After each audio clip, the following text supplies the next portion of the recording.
Today, we're talking about how to build a brand, the economics perspective. So yesterday, Dr. Aaron Levin from the Hale College of Business Marketing Department invited me to talk to his students about my journey on YouTube and specifically how I built my brand. I want to tell you today how I use economic principles to help me position myself in the market and the things that I learned from economics to help me build a social media brand. So today we're talking about econ and marketing. So the goal for today is I'm going to talk about the marketing tip, the brand tip, and then include the economics behind it or the economics that I see connected to that brand tip. The first question we have to ask ourselves is why even build a brand? Everybody's trying to be a social media influencer. Everybody's trying to sell something. Why? My perspective on this is really an economics perspective. We're seeing a shift in the labor market landscape. Things are changing, and the way I see it is most people need to think of themselves as adding value, whether it's working at a company, building a brand for a company, or building their own personal brand. You have to be thinking about that. Here's a video by Simon Sinek that I thought was really helpful. Check it out. That has happened, again, I blame the past 30, 40 years, where people would give their entire lives to a company and then get the proverbial gold watch. There's an entire generation that when we talk about the gold watch, they don't know what we're talking about because this doesn't exist anymore. So the reality of it is most of us are no longer having these long-term careers at one corporation or business. So we have to think about ourselves often as adding value and what is this value proposition that I'm taking from one business to the next. Some of us might do it for corporations, as I said. Some of us might do it as self-employed individuals or for our own personal brand. Whatever way you look at it, you're going to need to think about how to build a brand. And thinking about it from an economic perspective is super helpful. The first thing I want to point out is Jay-Z. Jay-Z said it perfectly. He said, "I'm not a businessman, I'm a businessman." And all of us need to be thinking about ourselves as firms. So the first economic topic over here is think of yourself as a firm. You're taking inputs in, your time, your expertise, some resources, whether they're capital resources. You're transitioning those, and then you're presenting a product or service to the market. Right? So if we think of ourselves as firms, then we are thinking of ourselves as a brand, and there is a value associated with the output that we provide. The next step is we need to think about how to maximize the returns to this service or product that we're presenting to the market.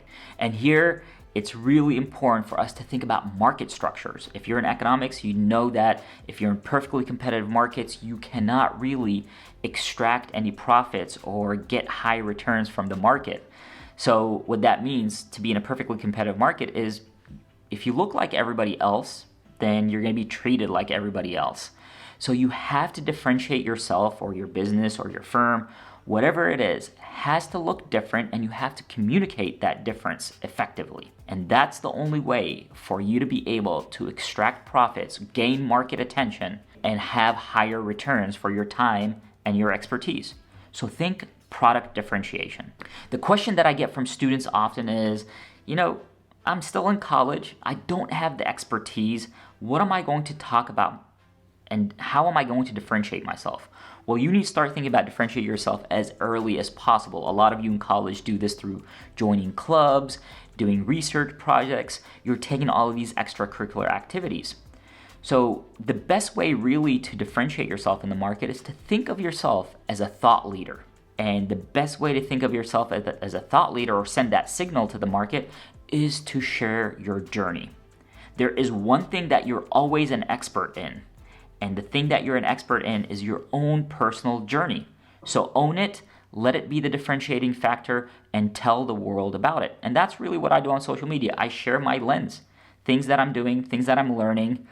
And in doing so, I'm setting myself apart because I'm sharing my perspective, my lens. And each of us has their own lens, and each of our lenses is important for the market. But you have to tell people what you're thinking, what you're seeing, what you're understanding, and what you're studying. The next economic concept that we need to know about is demand. And demand simply is how do you get people to develop interest in you? And there's two ways to think about it. The way I look at the market, there's two types in the market. The first are the individuals that will tell you that they completed a race. In contrast, there's people that will tell you that they are training for a race. And both of those are valuable parts of being in the market or communication, but you have to know what resonates with you more. If you're looking through social media, if you're talking to people, ask yourself what resonates with you more. For me, I'm training for a race resonates more because I like to be part of somebody else's journey. I want to know what they're planning on accomplishing, not what they have accomplished. Also, when somebody tells me what they're planning on accomplishing, then I see the effort that they're putting into getting to where they want to be. Whereas when somebody just announces that they've completed the race, I don't know the effort that went into it. And therefore, my interest in their accomplishment is not as high as had I been fully invested in the journey. So get people invested in the journey, share your journey, tell them what you're going to do, not necessarily what you have accomplished. And I know that's really difficult because that requires a little bit of vulnerability. Because if you tell people what you plan on doing, there's a chance that you might not be able to fully accomplish that goal. And then that leaves you, might talk about that. Well, it's part of your duty, and if you're comfortable with this, to tell people when you don't accomplish your goals as well. In social media and advertising, there's always emphasis on the good news and not enough emphasis on things that don't work out. And we need to make it normal to talk about not meeting your goals. Once you start to tell your story and share your journey, you really need to start thinking about efficiency and increasing and identifying your market value. And the best way to do this is to think about two different types of individuals in the market. The first is an architect and the other is an archaeologist. Which one are you? An architect is somebody that likes to plan things out before they actually start working. An architect has to do that. Otherwise, buildings crumble and there's a lot of loss associated with it. Whereas an archaeologist is somebody that kind of learns by doing, goes out there, has an idea of where things might be, but lets the discovery process lead to the outcomes. And I'm personally more of an archaeologist. Being an architect limits me, limits my innovation, my entrepreneurial spirit. Being an archaeologist, it works for me. I like learning by doing, but that also means I am more likely to fail. I'm going to have a lot of trial and errors, and I'm perfectly fine with that. I would rather that than be confined to a blueprint, a predetermined blueprint. So you've heard me talk about this concept of learning by doing. This is a huge economic concept. You increase your efficiency. The more you do something, you learn the shortcuts. The repetition allows you to find better ways of doing things. And as you're building your external communication and you're building, for academics, we're building our research, the best way to actually do that is to replicate work that has already been done before you start innovating on it. And that's why in academia we do a lot of lit reviews and sometimes replicate research. We're imitating because you cannot innovate without knowing what's already out there. So for the creatives out there, in the art world, in the music world, this is part of your practice. You go out there and you learn the things that other people have done. You're not going to go write original music before first finding out what music was already developed. And we need to think about this from our own personal brand perspective. You won't truly know your personal brand or your business brand without studying other brands first. So spend the time imitating and understanding other brands before you start investing in innovating your own brand. And then a really important economic concept is you need to identify what is the problem that you're trying to solve, right? So in economics, we call this knowing your objective function. So you cannot maximize your happiness without knowing what happiness means. You cannot maximize firm profit without fully identifying the profit function. So identify what's the problem that the market is facing and the problem that you're going to solve for the market. Okay, and I'm going to tell you something.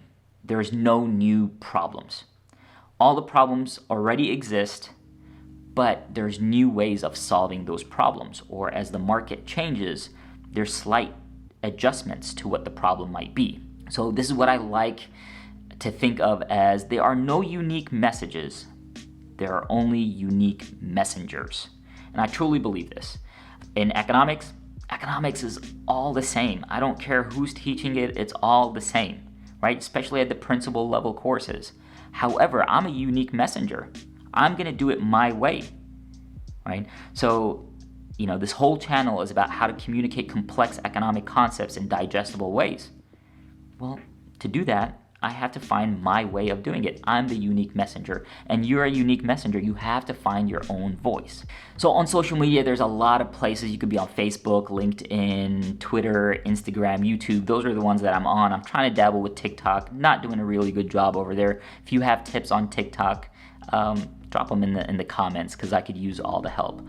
But each of these platforms has a unique way of communicating with your audience. And you need to know who your audience is and how to communicate with them on each of these platforms. You don't have to pick all platforms, but you have to pick at least one. And for me right now, the one that I'm focusing on most is YouTube. And what I do is I take whatever I do on YouTube and I repurpose it into the other medias and, adjust things here and there so it is more applicable to that audience. This way, I create once and I share widely, making minor adjustments here and there.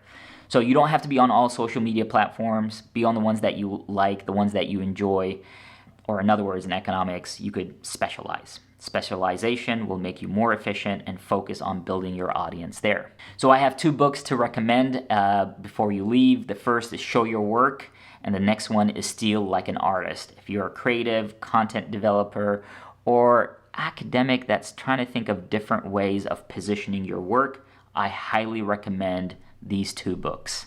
Tell me what you thought about this week's content. Leave a comment and watch the video that's going to come up next. See y'all next week.